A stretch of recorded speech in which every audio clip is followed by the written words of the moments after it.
Transport Minister rejects claims that unlicensed company imported rural school buses.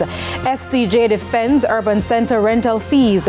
And Caribbean leaders support Jamaica's petition to King Charles for reparations. Good evening and welcome to Primetime News. A special welcome to our viewers on TVJ International in the Cayman Islands and online at onespotmedia.com. I'm Kalisha Williams. There's also sports and weather in this newscast, so please stay with us. I'll have the news in detail right after this break.